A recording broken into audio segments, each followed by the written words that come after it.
Hello everyone, स्वागत है आप सभी का आज के एक नए सेशन में। आज का सेशन है मॉक टेस्ट पार्ट 9। ठीक है, इसमें हम आरआरबी ग्रुप डी एग्जाम में पूछे गए प्रीवियस ईयर जीके और जीएस के क्वेश्चन को डिस्कस करने वाले हैं। ठीक है, इसके साथ ही इस सेशन का पीडीएफ आप हमारे Telegram channel study with Ankit Singh से डाउनलोड कर सकते हैं, जिसका लिंक डिस्क्रिप्शन बॉक्स में दिया हुआ है। और आपने इस प्रैक्टिस सेट में कितने नंबर प्राप्त किए, इस सेशन के लास्ट में अपने स्कोर को कमेंट बॉक्स में जरूर शेयर करें। तो चलिए स्टार्ट करते हैं आज का प्रैक्टिस सेट। फर्स्ट क्वेश्चन है, रमेश एक बल्ब का फिलामेंट बनाने के लिए एक सामग्री चुनता है। चुनी गई सामग्री में निम्नलिखित में से कौन सा गुण होना चाहिए? Ramesh want to choose a material for a bulb filament, which of the following properties should the chosen material have? पहला है लो मेल्टिंग पॉइंट यानी कम गलनांक, दूसरा है ability to glow at high temperature यानी उच्च तापमान पर चमकने की क्षमता, और तीसरा है हाई रेजिस्टेंस यानी उच्च प्रतिरोध। इसके लिए आपके ऑप्शंस हैं केवल सेकंड है केवल फर्स्ट, थर्ड है फर्स्ट और सेकंड दोनों, और फोर्थ है सेकंड और थर्ड दोनों। ठीक है, तो फिलामेंट बनाने के लिए आपके पास होना चाहिए ability to glow at high resistance यानी उच्च तापमान पर चमकने की क्षमता होना चाहिए, और उसकी उच्च प्रतिरोध होना चाहिए। ठीक है, तो आपका ऑप्शन सेकंड और थर्ड सही हो जाएगा। बल्ब फिलामेंट को उच्च तापमान पर बिना गलने के चमकना चाहिए और उच्च विद्युतीय प्रतिरोध होना चाहिए ताकि कम धारा में अधिक ऊष्मा पैदा हो सके। इसलिए टंगस्टन जैसा उच्च गलनांक और उच्च प्रतिरोध वाले धातु इस्तेमाल होते हैं। ठीक है, अगला क्वेश्चन है, सिंधु दर्शन महोत्सव भारत के किस भाग में मनाया जाता है? Where is the Sindhu Darshan festival celebrated in India? पहला है पंजाब में, दूसरा है उत्तर प्रदेश में, तीसरा है सिक्किम में, और चौथा है लद्दाख में। तो जो सिंधु दर्शन महोत्सव होता है ये मनाया जाता है लद्दाख में। ठीक है, बात करें इस महोत्सव की तो यह सिंधु नदी के सम्मान में मनाया जाता है और यह लद्दाख के लेह रीजन में होता है। ठीक है, और विविध पृष्ठभूमि के लोग इसमें भाग लेते हैं। नेक्स्ट क्वेश्चन है, निम्नलिखित में से किस खाद्य पदार्थ में लौह तत्व अधिक मात्रा में होता है? विच of the following food contain the highest amount of iron यानी Fe? ठीक है, पहला है मिल्क, दूसरा है बटर, तीसरा है जैगरी यानी गुड़, और चौथा है चावल। तो जो आयरन का कंटेंट यानी जो लौह का कंटेंट सबसे ज्यादा होता है इन चारों ऑप्शन में से, ये होता है गुड़ में अधिक। ठीक है, गुड़ आयरन का एक पारंपरिक स्रोत माना जाता है और आयरन की कमी से होने वाली रक्ताल्पता में लोक प्रचलित उपाय के रूप में इस्तेमाल होता है। ठीक है, यह आधुनिक पोषण स्रोतों में हरी पत्तेदार सब्जियां और दालें भी अच्छी स्रोत है। ठीक है, नेक्स्ट क्वेश्चन है, फ्लोएम पौधे का संवहनी उत्तक है जो डैश का परिवहन करता है। Phloem is a vascular tissue in plant that transport dash. पहला ऑप्शन है वाटर, दूसरा है पोषक तत्व, तीसरा है गैस, और चौथा है ऑक्सीजन। तो जो फ्लोएम है वो ट्रांसपोर्ट करता है न्यूट्रिशन, ठीक है, यानी पोषक तत्व को पानी और खनिज ऊपर की ओर ले जाता है, और फ्लोएम शर्करा और ऑर्गेनिक सामग्री को सोर्स से सिंक की ओर परिवहन करता है। ठीक है, अगला क्वेश्चन है, निम्नलिखित में से कौन सा तत्व अधिकतम संयोजक यानी वैलेंस इलेक्ट्रॉन दर्शाता है? विच of the following element shows the maximum number of valence electron? पहला है फ्लोरीन, दूसरा है अल्यूमिनियम, तीसरा है हाइड्रोजन, और चौथा है नाइट्रोजन। तो जो आपका फ्लोरीन है ये क्या करता है, सबसे ज्यादा संयोजकता इलेक्ट्रॉन दर्शाता है। सामान्यतः ऊपरी आवर्तक यानी ऊपरी पीरियड में घटता है और ऊर्ध्वगामी समूह में बढ़ता है। ठीक है, फ्लोरीन का वैलेंसी शेल में 7 इलेक्ट्रॉन होते हैं, इसलिए समूह दृष्टि से सर्वाधिक क्या करता है, वैलेंस इलेक्ट्रॉन इसमें होते हैं। ठीक है,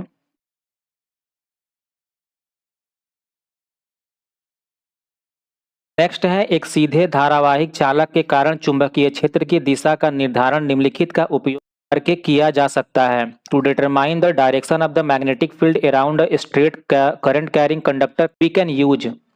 पहला है फ्लेमिंग्स लेफ्ट हैंड रूल, दूसरा है राइट हैंड थंब रूल, तीसरा है फ्लेमिंग राइट हैंड रूल, और चौथा है लेफ्ट हैंड थंब रूल। तो ये किया जा सकता है दाएं हाथ का अंगूठा नियम यानी राइट हैंड थंब रूल के हिसाब से। ठीक है, राइट हैंड थंब रूल के अनुसार अंगूठा धारित करके उंगलियां घुमाए, अंगूठा करंट की दिशा को दर्शाएगा और घुमाई हुई उंगली चुंबकीय क्षेत्र यानी मैग्नेटिक फील्ड की दिशा को दर्शाएगा। ठीक है, फ्लेमिंग के नियम अलग अलग होते हैं जो कि मोटर और जनरेटर दोनों के लिए प्रयोग होते हैं। ठीक है,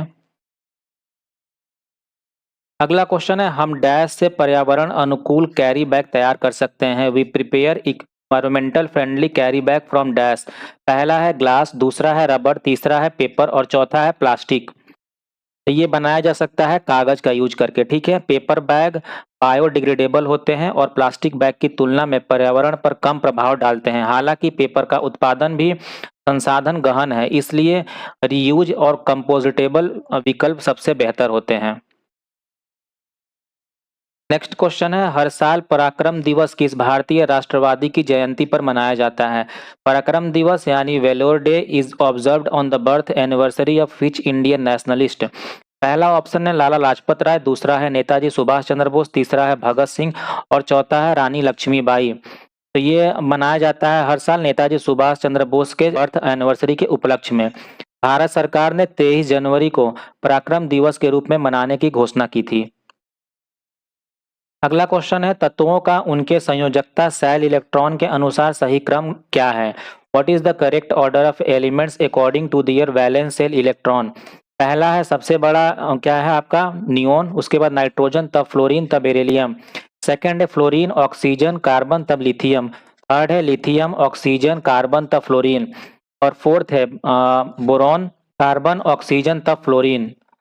तो जो आपका सही क्रम है सब इसमें सबसे बड़ा जो होता है सबसे ज़्यादा होता है फ्लोरीन का, तब ऑक्सीजन, तब कार्बन, तब क्या होता है लिथियम का, ठीक है। यह क्रम उनके वैलेंस शेल इलेक्ट्रॉन यानी वैलेंस इलेक्ट्रॉन की संख्या को अवरोही क्रम को दर्शाता है, ठीक है।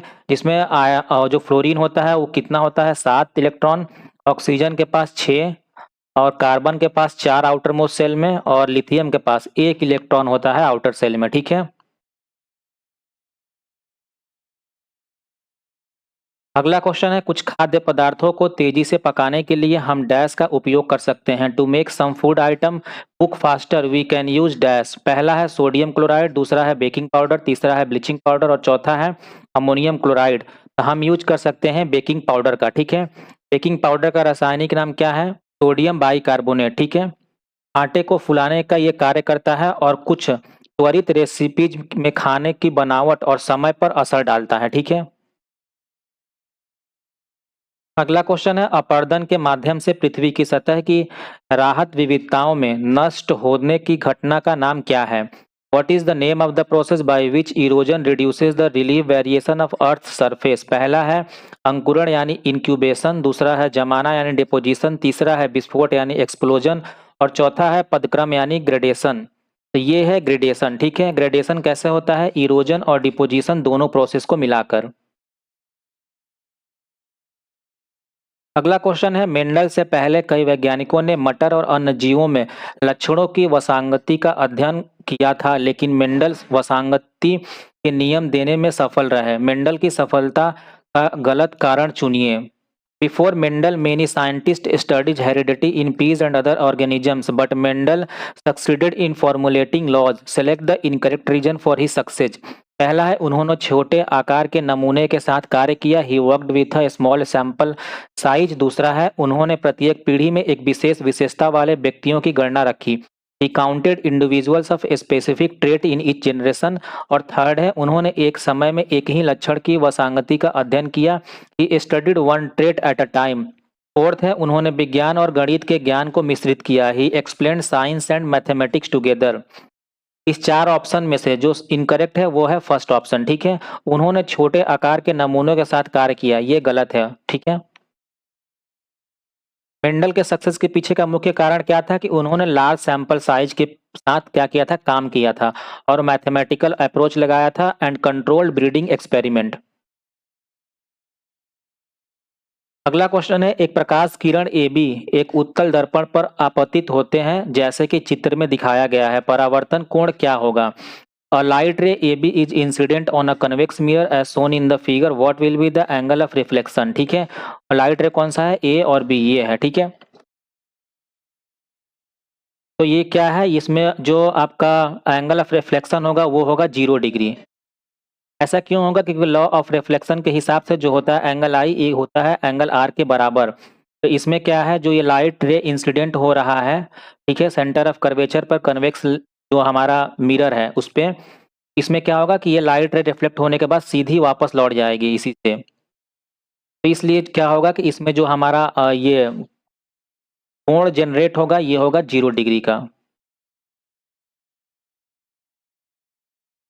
अगला क्वेश्चन है यौगिक प्रोपीन C3H6 जिसका क्या है केमिकल फॉर्मूला है कि समजातीय श्रृंखला का चौथा अगला सदस्य कौन सा होगा, which is the fourth next member of the homologous series of propene C3H6। ठीक है, इसका आपका चौथा पूछा गया है। तो प्रोपीन का क्या होता है केमिकल फॉर्मूला CnH2n।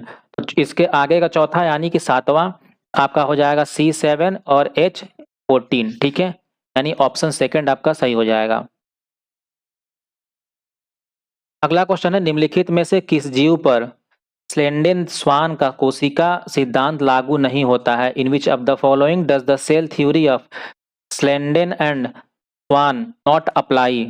पहला है वायरस, दूसरा है कवक, तीसरा है जानवर और चौथा है शैवाल। ये अप्लाई नहीं होता है वायरसेज पर। ठीक है, वायरसेज आर ए सेलुलर यानी नॉन सेलुलर होते हैं, not consider truly living until they enters a host. ठीक है, अगर ये किसी होस्ट के अंदर जब तक नहीं घुसते हैं, तब तक नहीं एंटर करते हैं उनके शरीर में, तब तक ये क्या माने जाते हैं, ये पूरी तरीके से जीवित नहीं माने जाते हैं। ठीक है, अगला क्वेश्चन है बड़े बांधों के किस पहलू की आलोचना नहीं की गई है, which aspect of large dam has not been criticized. पहला है आर्थिक यानी इकोनॉमिक, दूसरा है सामाजिक, तीसरा है पर्यावरण और चौथा है मनोवैज्ञानिक। तो ये है मनोवैज्ञानिक। क्रिटिसिज्म ऑफ लार्ज डैम, ठीक है, अर्थात डैम से जो क्षति होता है इसमें क्या होता है डिस्प्लेसमेंट ऑफ पीपल होता है। ठीक है, सबमर्जेंस ऑफ लैंड होता है, इकोलॉजिकल इम्बैलेंस होता है और हाई कॉस्ट लगता है, लेकिन साइकोलॉजिकल एस्पेक्ट पर चर्चा नहीं होती है। अगला क्वेश्चन है किसी चालक पर प्रतिरोध सीधे अनुपातिक होता है। The resistance of a conductor is directly proportional to. चालक के अनुप्रस्थ काट का क्षेत्रफल यानी एरिया ऑफ क्रॉस सेक्शनल, चालक की लंबाई लेंथ ऑफ द कंडक्टर, चालक पर लागू संभावित अंतर यानी पोटेंशियल डिफरेंस अप्लाइड, चालक के मध्य से प्रवाहित धारा यानी करंट फ्लोइंग। तो जो रेजिस्टेंस होता है ये डायरेक्टली प्रोपोर्शनल होता है लेंथ ऑफ कंडक्टर पे। ठीक है, इसका फॉर्मूला क्या होता है रो एल अपॉन ए। तो ये डायरेक्टली प्रोपोर्शनल होता है लेंथ पर और इनवर्सली प्रोपोर्शनल होता है एरिया ऑफ क्रॉस सेक्शनल के। ठीक है,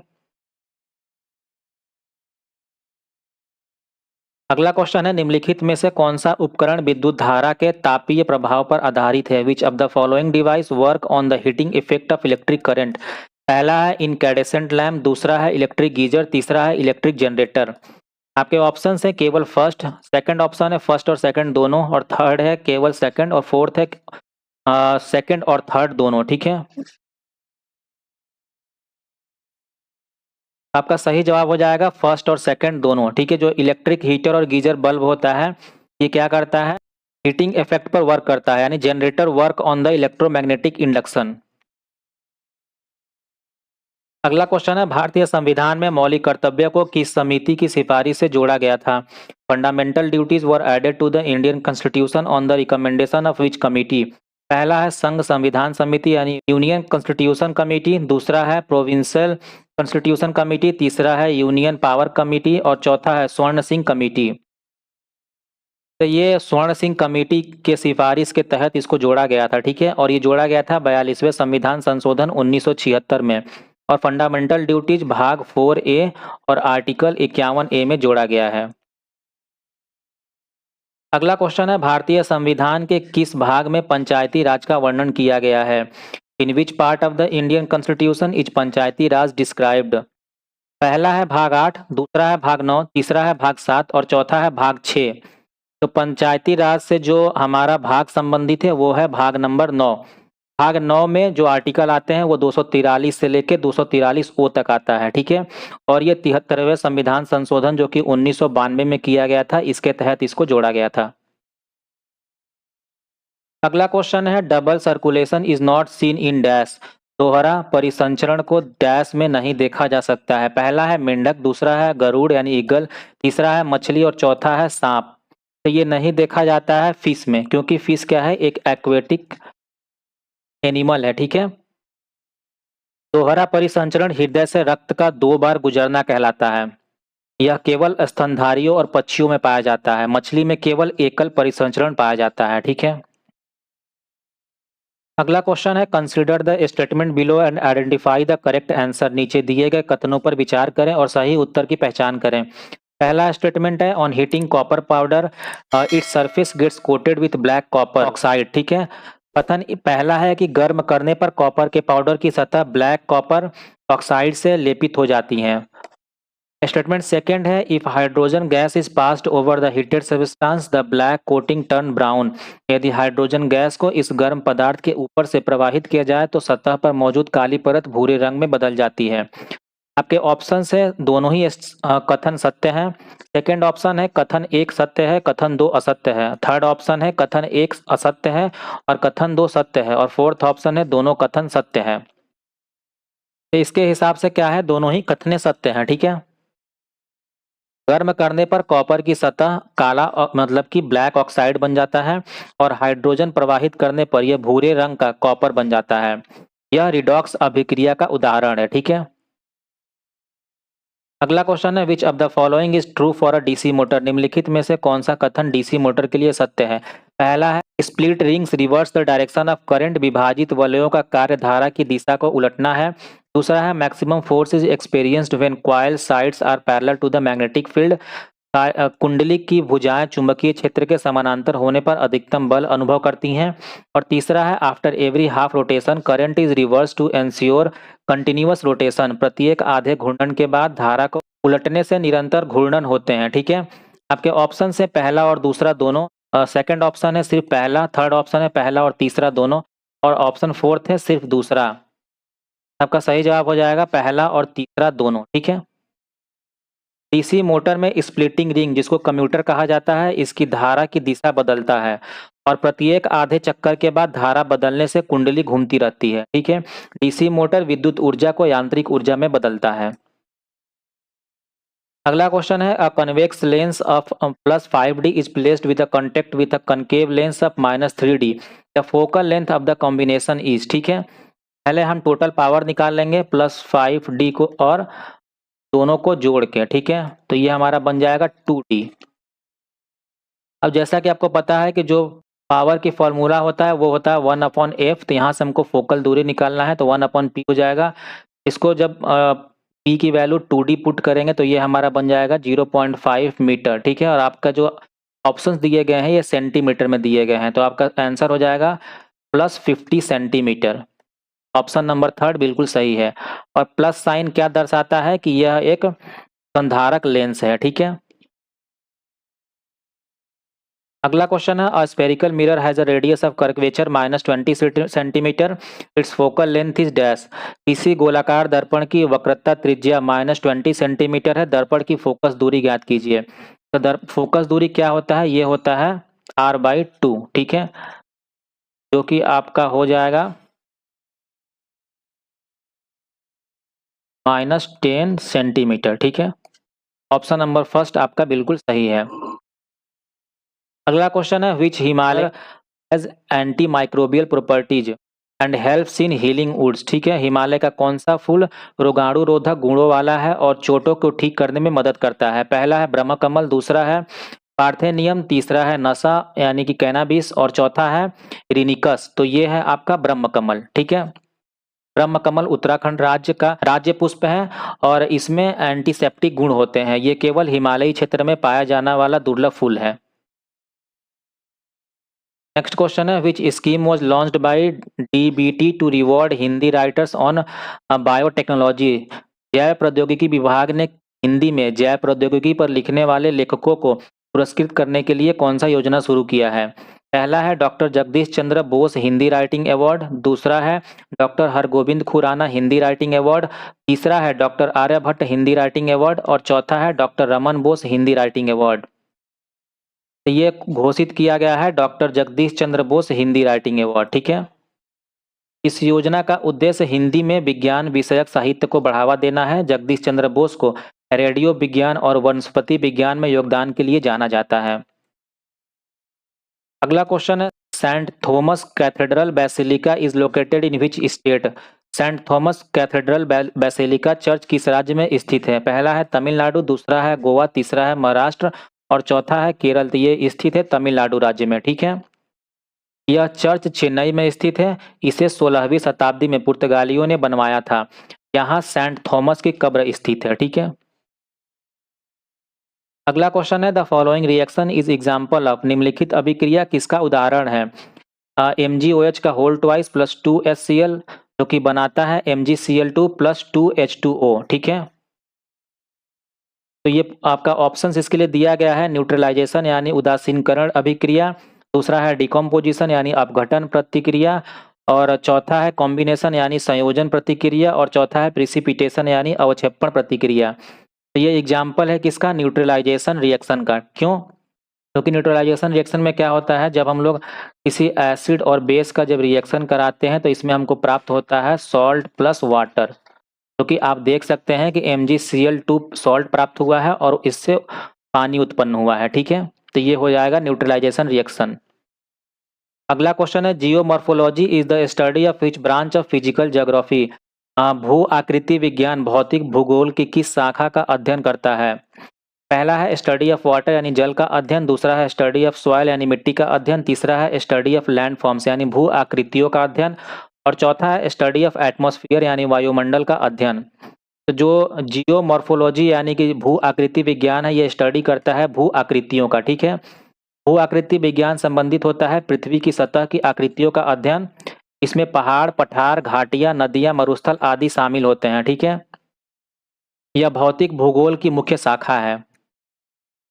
नेक्स्ट क्वेश्चन है कार्बन C4+ आयन बनाने में असमर्थ है क्योंकि carbon cannot form C4+ ion because. पहला ऑप्शन है इसकी संयोजकता टेट्रा है, it's valency is tetra. Second है यह आसानी से इलेक्ट्रॉन प्राप्त करता है, it easily gains electrons. Third है यह श्रृंखला गुण दर्शाता है, इट शोज कैटेनेशन प्रॉपर्टी। और फोर्थ है इसके निर्माण के लिए बड़ी मात्रा में ऊर्जा की आवश्यकता होती है, large amount of energy is required for its formation. आपका सही जवाब हो जाएगा ऑप्शन नंबर 4, ठीक है। इसके निर्माण के लिए बड़ी मात्रा में ऊर्जा की आवश्यकता होती है। कार्बन परमाणु का आकार छोटा होने के कारण +4 आवेश ग्रहण करने के लिए अत्यधिक आयनीकरण ऊर्जा चाहिए होती है, इसलिए यह सामान्यतः सहसंयोजक यौगिक बनाता है।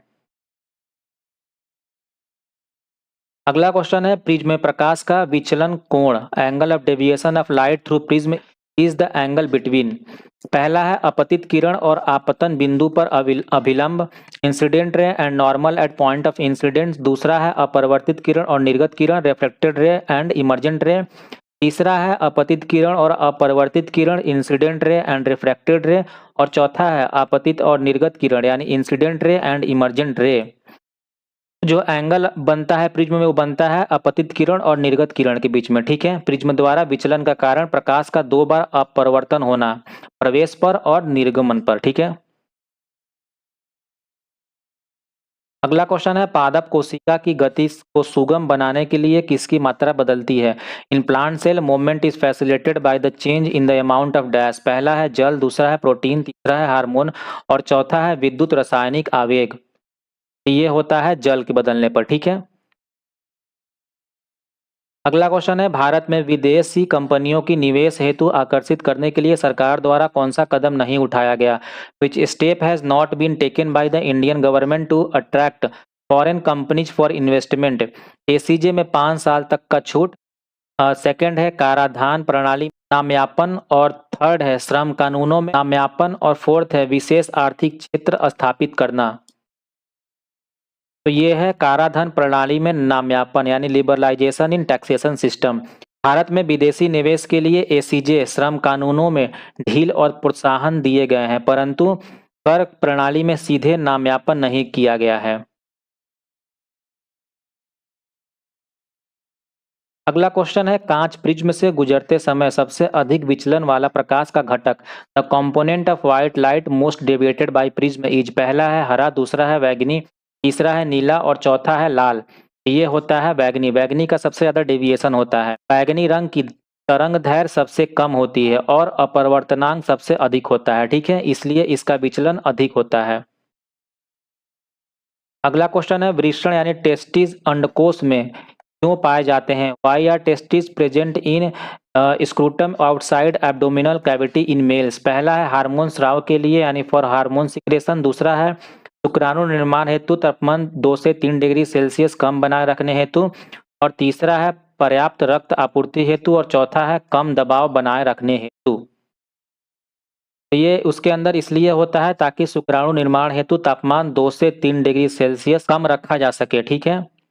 शुक्राणु निर्माण के लिए सामान्यतः शरीर तापमान से कुछ डिग्री कम तापमान आवश्यकता होती है। ग्राम पंचायतों से संबंधित अनुच्छेद आपसे पूछा गया है। Article of constitution related to gram panchayat, पहला है 32, दूसरा है 40, तीसरा है 37 और चौथा है 48। तो ये संबंधित है आर्टिकल 40, ठीक है। अनुच्छेद 40 राजनीति के निर्देशक सिद्धांतों में है और पंचायत राज की अवधारणा को बढ़ावा देता है, ठीक है। नेक्स्ट क्वेश्चन है गुआ खदानें जो कि झारखंड में स्थित है किस खनिज से संबंधित है। Gua mines of Jharkhand are associated with which mineral, पहला है लौह अयस्क, दूसरा है जस्ता, तीसरा है बॉक्साइट और चौथा है कोयला। ये संबंधित है आयरन ओर से। गुआ खदान जो कि सिंह भूमि में स्थित है, ठीक है, और यह भारत की प्रमुख लौह अयस्क खदानों में से एक है।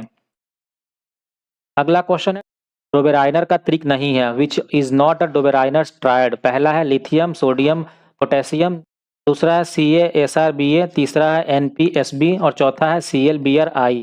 आपके ऑप्शन है केवल फर्स्ट, सेकंड ऑप्शन है केवल थर्ड, थर्ड ऑप्शन है केवल सेकंड और ऑप्शन नंबर फोर्थ है केवल फोर्थ।